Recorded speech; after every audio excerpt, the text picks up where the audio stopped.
The woods are lovely, dark and deep. But I have promises to keep, and miles to go before I sleep.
Came in like a spear.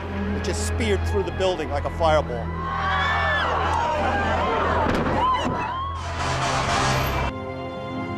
BuzzFeed dug up an old quote from Donald Trump talking about a large-scale terror attack 19 months before 9/11.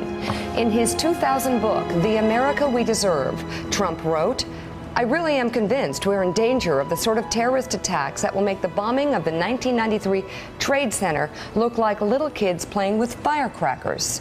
Trump also mentioned the mastermind of the attack, writing, quote, "One day, we're told that a shadowy figure with no fixed address named Osama bin Laden is public enemy number one, and U.S. jet fighters lay waste to his camp in Afghanistan. He escapes back under some rock, and a few news cycles later, it's on to a new enemy and a new crisis." Trump. Wait. Yeah. Okay, hold on a second. Is this really Trump before 9/11? Have you read this? It's 2000. Are we making this? Did you make this up, Mika? Nick. I did. Did you make this up? Nick, tell us it's over, right? Because Will you you're wrong stop? about everything. Mika, stop. God. I think it's over. What's the rage here? Will you stop? No, it's cute. I think it's cute.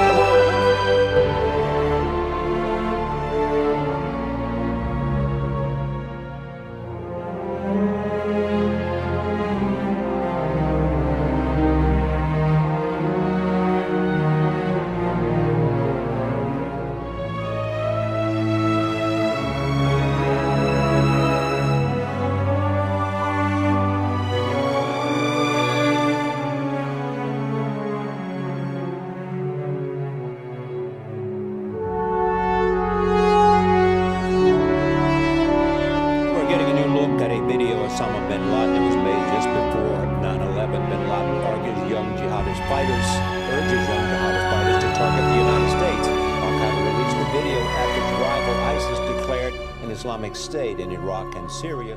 CBS News. Good evening. Tonight, I can report to the American people and to the world. The United States has conducted an operation that killed Osama bin Laden, the leader of Al-Qaeda, a terrorist who's responsible for the murder of thousands of innocent men, women, and children. It was nearly 10 years ago. The bright September day was darkened by the worst attack on the American people in our history.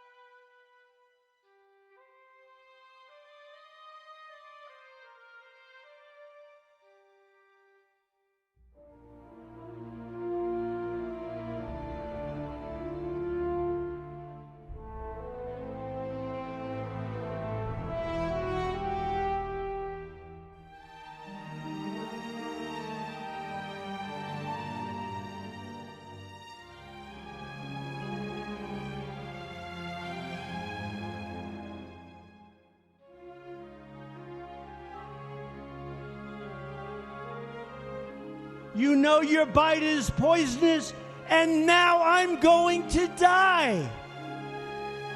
Oh, shut up, silly woman, said the reptile with a grin. You knew damn well I was a snake before you took me in. Donald Trump keeps making headlines, this time for insinuating former President Bush deserved some blame for 9/11. Say what you want, the World Trade Center came down during his time.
How many times I gotta tell you? You gotta take your crew and your junk out tonight. It's my statue. What is the statue, police? It's a Jackie Gleason statue.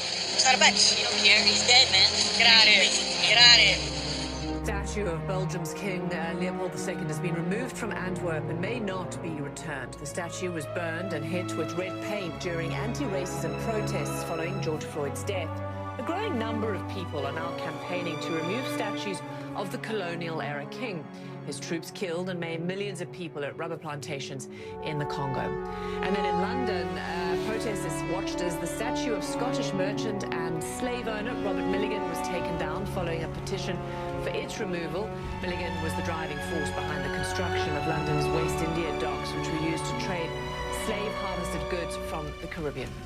Meantime, in Bristol, demonstrators aren't waiting for monuments to be removed. On Sunday, protesters tore down the statue of a notorious British slave trader and philanthropist.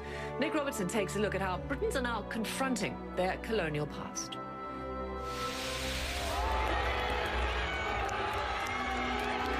Britain lurched around a corner confronting the worst of its colonial racist past Sunday as protesters at a Black Lives Matter march in the port city of Bristol toppled a statue of 17th century slave trader Edward Colston, then trundled it through the city's tarmac streets and tossed it into the sea, the same harbour where his slave ships once docked.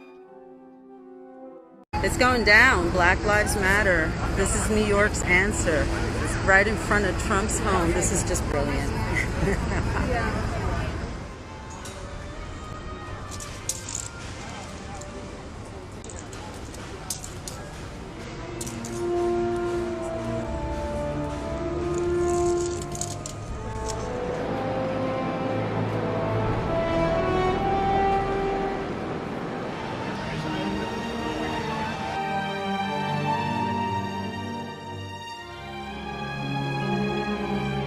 It was a day of unimaginable horror, a level of destruction few Americans could ever have imagined.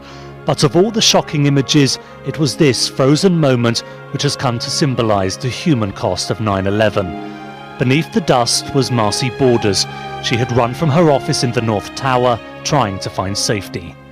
Every time I inhaled, my mouth just filled up with it. I was choking. I couldn't see my hand in front of my face.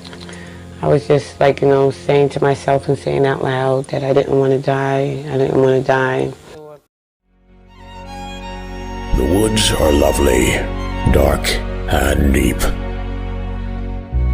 But I have promises to keep. And miles to go before I sleep.